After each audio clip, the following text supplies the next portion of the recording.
So guys, for the first step, you want to go to the link which will be down below in the description to download Microsoft Visual C++. And now once you're on this, you want to scroll down. You want to get this download right here, x64. You want to click on it. It's now going to start downloading. And now once that's been downloaded, you want to click on it. And now this will come up.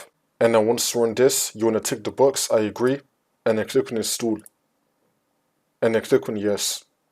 It's now going to start installing. And then once that's been installed, we can now resolve this. For the next step, you want to go to the other link, which will be down below in the description to download DirectX End User Runtime Web Installer.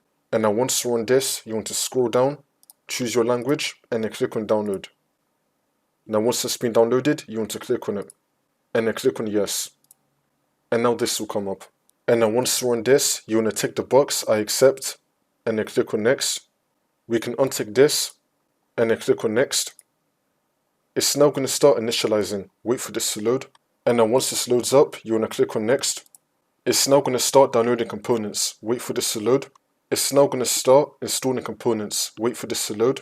And now once that's been done, we can now click on finish.